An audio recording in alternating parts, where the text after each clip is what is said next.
Welcome to this session on new calculation capabilities in advanced design. In this presentation, we will go through the new advanced nonlinear supports, the new tension compression line hinges, and the new performance enhancement in the Advanced Design 2023. Let's start with our first point, advanced nonlinear supports. Some structures require special type of supports to be used, such as tension only or compression only supports. These types of supports works only in tension or compression.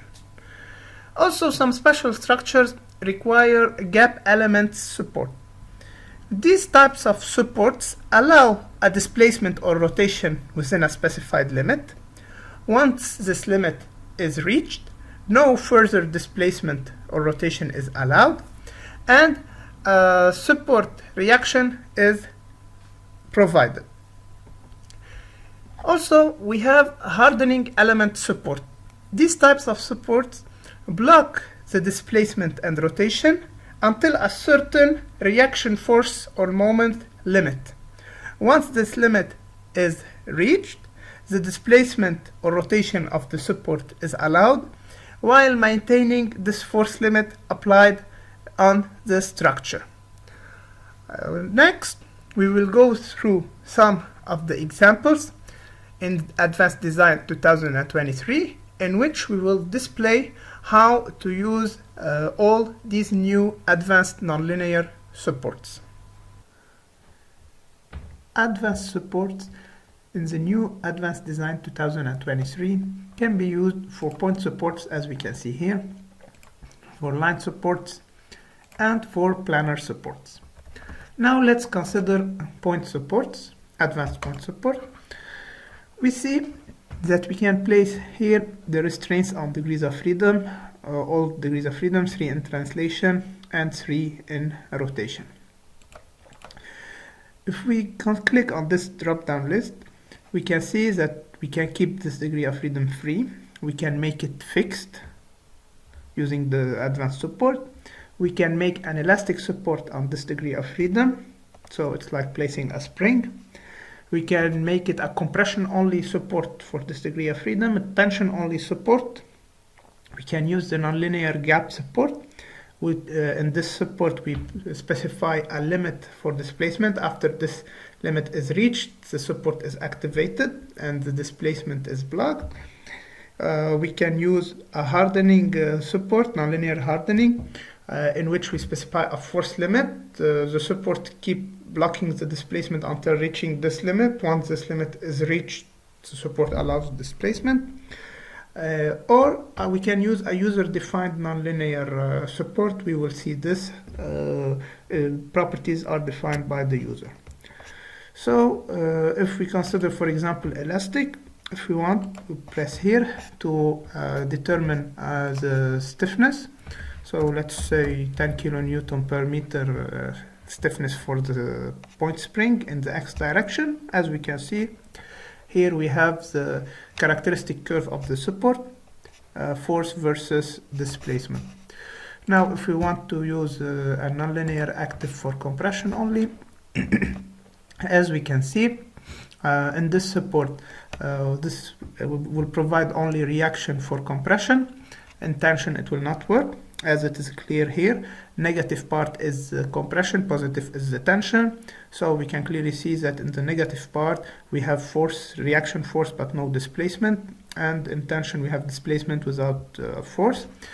Another feature is that we can use this elastic, so which means that we have an elastic support that works only in compression. So in tension it does not work, in compression it works as an elastic support. So as we can see here, we have a certain stiffness in compression. In tension it does not work.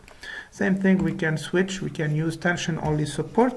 Same concept, but it works only in tension, and also we can specify a certain stiffness. So in compression it does not work, in tension it provides a reaction according to a spring. Now if we go to the nonlinear gap element, for these gap elements, as we said, generally the support will allow displacement or rotation until reaching a certain limit. Once this limit is reached, the support will be activated. So here we specify if we want this support to be working in tension only or compression only. So for example, here I have tension only. I specify the limit in displacement, let's say 2 centimeter. So in this case, the support will not work in compression. In tension, it will allow a displacement for 2 centimeter only. After this, the support will be activated and it will block any further displacement. Also, I can use this in negative. So it works only in compression, as we see here.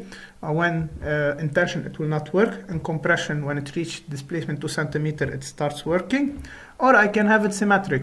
So I can have this gap support to work both in tension and compression directions until reaching a displacement of 2 centimeter, and then is activated. And also I can specify that once the support is activated, I don't want it to be a fixed support. I want it to be an elastic support, so I specify the stiffness over here. As we can see, we have now the stiffness. Once activated, it will work as a spring, but not as a fully fixed support. Also, another feature that I can see it for all support is I can display this behavior curve. Instead of force and displacement, I can use it in stiffness. So we can see here we have the curve expressed in terms of stiffness. So here I have the stiffness 10, and prior to that I had 0 because it did not work. I had the gap element. Okay, so now if I go into the hardening limit, okay, I put it here as free. Okay, you put my force limit, for example, 10. So in tension only. So this support will provide a positive reaction. So and the positive will work in tension only, and will provide a reaction force of 10 kilonewton maximum. Once this 10 kilonewton is reached, the support will keep applying only 10 kilonewton, and for any further reaction, he will not provide it. He will just allow displacement while keeping a constant 10 kilonewton. I have also the option here to use it in compression only or tension only, as we can see here, or use it as symmetric. So I have 10 kilonewton in both tension and compression directions. And also I have the option to keep it as free. So after reaching this 10, the support will allow the displacement without any further restrictions, but will only keep the 10 kilonewton applied. Or I can use it, put an elastic spring instead. So for example, here, if I make I've given a certain stiffness, so after this 10 kilonewton, it will start to work as an elastic spring. Now, if I pass to the last one, the nonlinear diagram, here we can see that in this diagram, I can specify the coordinates of the curve on my own. So for example, I can do this for positive and negative, and I can do it symmetric. So always I have the point 0, 0. For let's say at 1 centimeter, I have 10 kilonewton. I can say that at 2 centimeter I have 15, let's say. So I have this form. I can also make it positive only, for negative only, or for symmetric, as we can see here. These are the main characteristics on how to define nonlinear support. I can do this on all degrees of freedom, in X, in Y, Z, and even in rotation. And as we said, for point supports, line supports, and planar supports. Of course, since when we are using nonlinear features, when the support is behaving nonlinearly, we need to do nonlinear analysis in advanced design to get the correct results. For the first application of the advanced support, we will consider a steel frame structure, as we can see here. The structure is loaded by a certain live load. We're doing a 2D analysis for this frame structure. Over here we have a pin support, and here we consider a nonlinear gap support in the X direction, so in the horizontal direction. Of course, in the vertical direction, as we can see, it is fixed, we have no displacement, and in the X direction, horizontal direction, we have a gap support. What are the characteristics of this gap support? It's a gap support with a limit of 2 centimeter fixed gap support. So in other words, this support allows a horizontal displacement of maximum 2 centimeter. Once this limit is reached, the support will block any further displacement in the structure. So we consider two of these frame structures, one with a loading of minus 15 kilonewton per meter at every story, and one of minus 30 kilonewton per meter. So double the loading we have here. Of course, since we're using a nonlinear gap support, we need to do a nonlinear analysis, and this is what we've done here. So now if we run the analysis to see the results,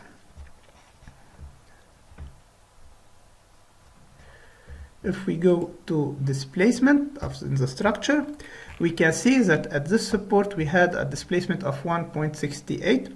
This is allowed, no problem, because we had a gap support of 2 centimeter. So we did not reach the limit. That is, this displacement is allowed. If we want to think of the linear principle in structural analysis, since the structure on the right is identical and has double the loading, we should theoretically get double the displacement. But since this is a gap support with a limit of 2 centimeter, we will not get the double, but the displacement will be blocked after 2 centimeter. And this is what we got. We have a displacement blocked at 2 centimeter. And if we go and see the support forces over here, we see that here we have no support force because the frame could deform over here, could move over here the value of 1.68 centimeter because there was this value does not exceed the limit. However, here, since it is blocked at 2 centimeter, we needed a force to maintain the displacement blocked at 2 centimeter, and the gap support is activated, is blocking any further displacement by this support force.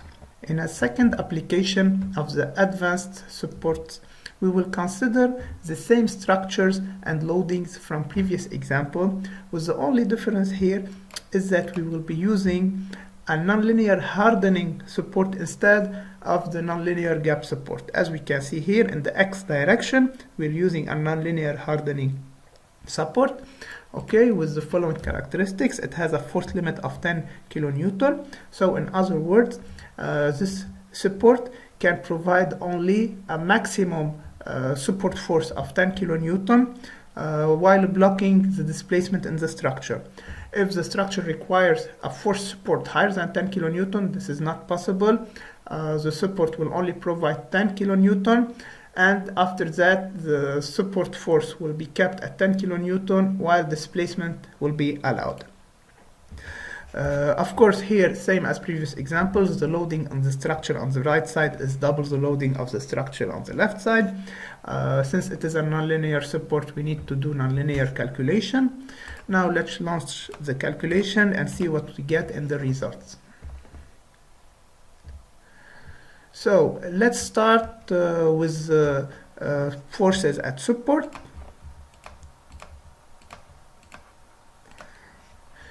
We see here that the force at support is 8.27 kilonewtons. This is smaller than the support force limit. So the support should be able to block the displacement while having this force over here.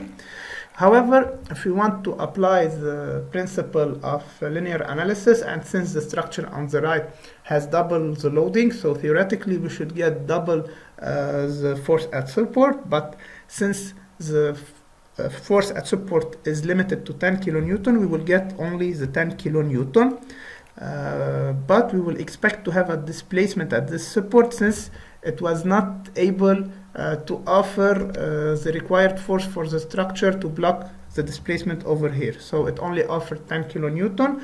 The rest, we will have a displacement at the support to redistribute the loads in the structure in a manner to keep the force at support 10 kilonewton. So let's see what we got in displacement.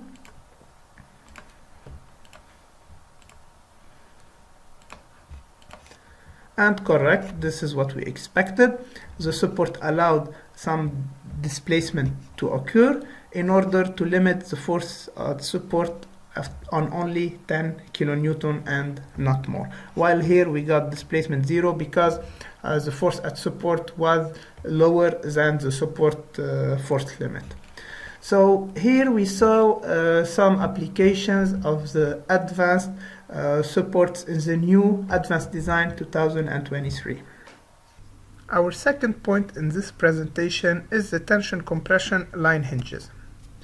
The purpose for adding these new tension compression line hinges is to incorporate masonry wall calculation in finite element analysis. In fact, since we want to analyze these masonry walls in advanced design, we should be able to mimic their behavior. So for this reason, we are now giving surface elements in advanced design the potential to have a free end side release, also the potential to have an elastic side release for the 3 degrees of freedom in translation, and for the rotation around the edge of the surface element. Also, we are doing nonlinear traction and compression only spring at the edges of these surface elements in the 3 translation direction and in the rotation around the edge. All of these new features, as we said, will help to mimic the behavior of a masonry wall in the analysis in Advanced Design 2023, as we will see in the following examples. For the first example of the tension compression line hinges in the new Advanced Design 2023, we will consider a structure made of masonry walls, and on top of these masonry walls we have a horizontal concrete slab. As we can see here, we have these masonry walls. This is a single leaf masonry wall, and on top of it we have a concrete horizontal slab. When working with masonry, we need to pay attention to certain particular details. First, since the slab is supported by masonry wall, generally we will not have a bending moment transmission from the slab to the masonry walls. The second point is that generally the masonry walls supporting the slab will only provide reaction to the slab in compression, but not in tension. So we need to pay attention to these 2 points, and we will see how to model this in the Advanced Design 2023. So first, since there is no moment continuity between the slab and the walls, we will select the slab first, and we will make a side release, pin side release all over the edges of the slab. In this way, we have no moment transmission between the slab and the walls. The next thing we need to do is to model the masonry walls to provide only support in compression for the slab. For this reason, I would like to keep one in the default configuration and to do this compression only support on the structure over here on the right, just to see the difference we get in behavior. So for this structure, I select the masonry walls that I need to consider. Okay, then in the side release here I check other, okay, and I go over here. Now, as we can see, we can specify a release type for any side we want. Here we have the side number. In our case, the side that we want to work on is the side 7, because this side is the one with in contact with the slab. So we go to side 7. Here by default we have a free connection, a pinned connection, or a fixed connection. However, this is not all. If we click here, we can have the elastic release connection. In this connection, first we name it. So I'm gonna name it compression only wall, for example. Okay. Next, here I can specify release and what degree of freedom I want. If I go to the reference over here, I see that the one in red here is the edge I'm considering. And these are the local degrees of freedoms that I have here for translation and X for rotation. So in my case, I want to work on the direction Y, because I'm working on in-plane reaction provided by the wall perpendicular to its edge. So this is the Y direction. So I check Y over here. Now I can put an elastic release on this side. I can give it the value of any value of stiffness I want. If I kept it 0, I will have a release on this degree of freedom. If I place a very large value, I will have a continuity in this reaction. So continuity in forces between here and here, continuity in connection, what I wanted to say. So this is my case. I want this continuity in connection, but only in compression.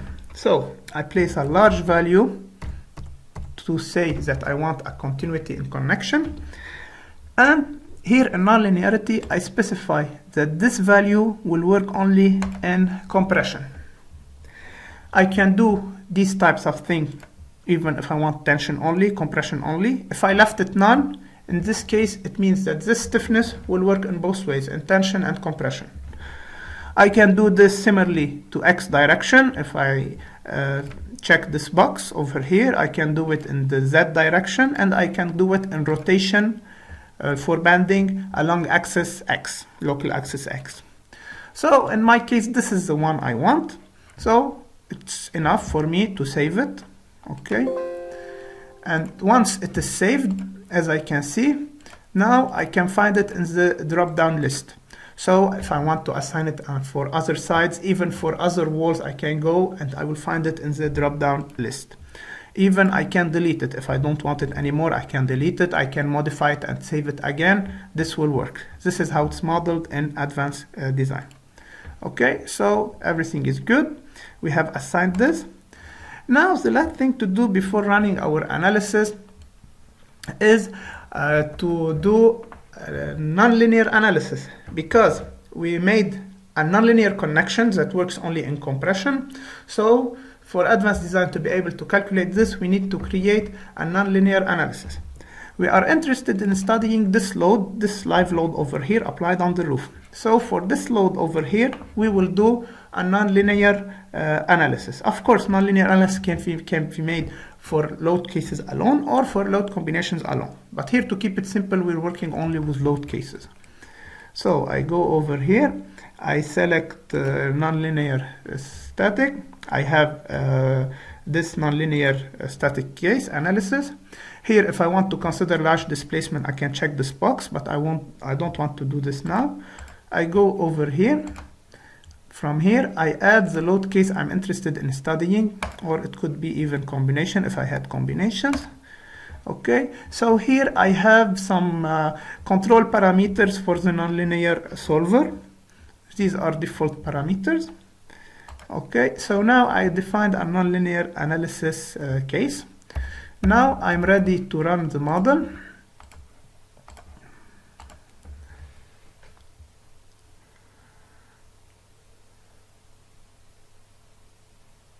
As we see, we have some iteration and calculation because this is a nonlinear analysis.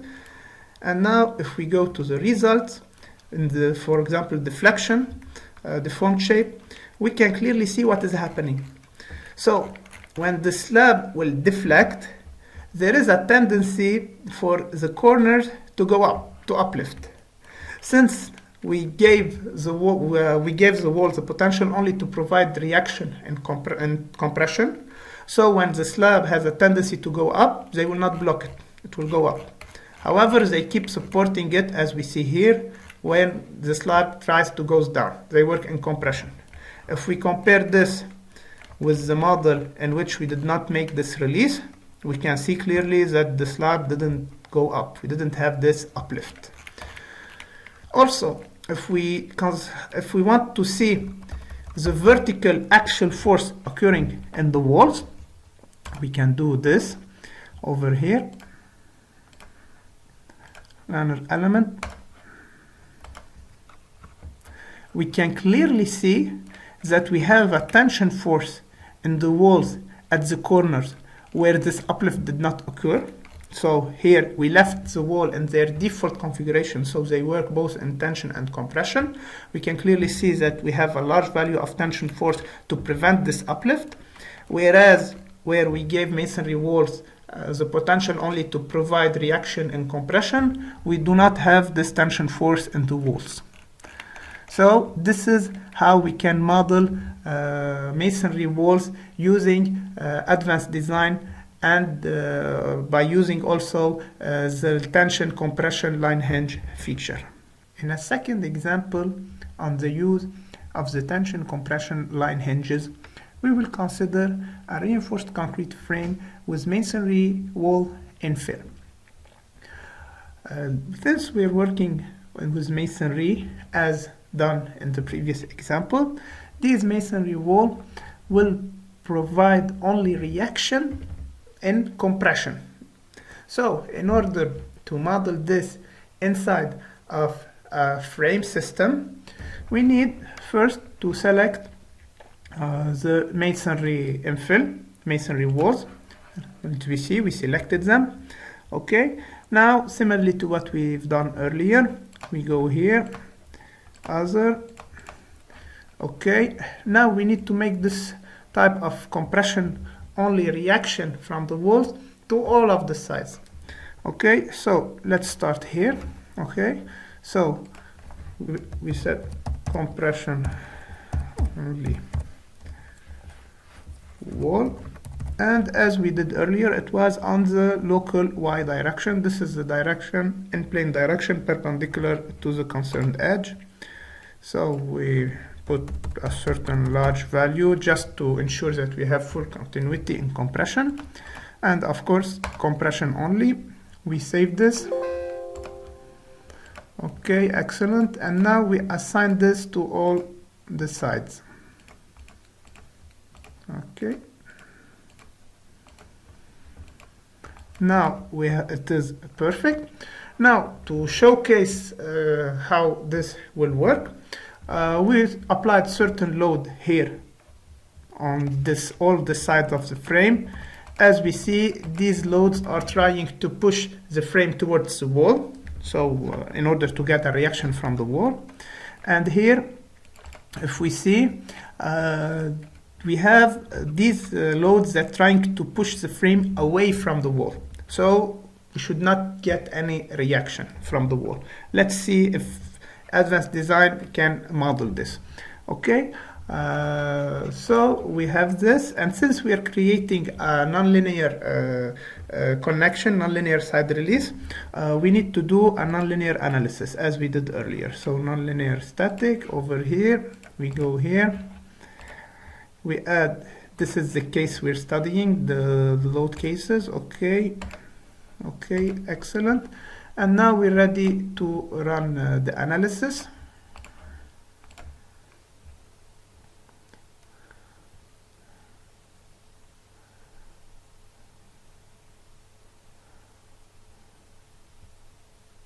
As we see, we have some nonlinear calculation, nonlinear iterations. The calculation is done, and as we clearly see, advanced design now can take into consideration that masonry infill walls will only give a reaction only when they work in compression. So as we can see here, the element when the forces tried to pull away the frame from the wall did not do any reaction. Here we have, because here we have a beam, the beam is doing this connection over here. So as we can see, clearly the wall did not do any reaction to this, whereas when the issue was in compression, so I'm gonna select this only to scale better the deformation, we can see that it all deformed together and the wall is providing a reaction. So with this feature, tension, compression, line hinges, we can now model masonry wall infills inside of reinforced concrete frame elements and give the masonry wall the characteristic to only provide reaction in compression. For the third and last point in this session, we will discuss the performance enhancement in the new Advanced Design 2023. In this new release, enhancements were made on the calculation solver and the program architecture, which led to a reduction in the finite element calculation time. Also, the method along which data is stored on the computer went through improvements, and it is now possible to save the project with less memory on the computer. In addition, improvements were made on the steel design verification process, and now steel design according to Eurocode 3 is faster in the new advanced design version. So by doing multiple examples and doing multiple tests to compare the improvements that we got in the 2023 version versus the previous 2022.1, we got the following average results. In finite element calculation, we have a 60% time saving. So in other words, the new advanced 2023 is 2.5 times faster than the 2022.1 version. For the steel design, we have 70% time saving, which corresponds to 3 times faster. For the project size, we have 85% reduction in memory. So we can do the same project, but the size on the computer will be 6.5 times smaller. Some of the examples that were used to obtain these numbers were examples for concrete high buildings. As we can see here, this is the building. 1,850 load combinations were used, 418 linear elements and 249 planar elements were used. As we can see here, the difference between 2022.1 and 2023 versions, we can see them here. In finite element calculation, we went from 20 minutes 51 seconds to only 3 minutes and 3 seconds, which is 85% time economy. In project size, we passed from 116 gigabytes to 1.6 gigabytes of memory, which is 99% reduction in memory use. Also in concrete, we use this concrete building over here. For example, we have 56 load combinations, 509 linear elements, 248 planar elements. And as we can see here in finite element calculation, we made 70% time saving. In memory reduction, we made 79% reduction. Also, we did this comparison for steel structures. We considered this steel hole over here. In this model, 465 load combinations were used, and it contained 476 linear elements. In finite element calculation, we made an improvement of 87%. In steel design, we made an economy of 68%, and in size reduction, we made a reduction of 89%. Now also in steel calculation, steel structure, we also considered this steel hole over here, in which we have 871 load combinations, 295 linear elements, and as we can see here, the improvement in finite element calculation were 47%, in steel design 85%, and in memory size we were able to do 97% reduction. Also on timber structures like this timber roof, having 73 load combinations, 252 linear elements. For finite element calculations, we made an improvement by 59%. For timber design, we made the time economy of 39%, and in the project size memory, we made a reduction by 62%. So this is all for this session. Thank you for attending it. And now I will gladly answer all of your questions via the chatting feature.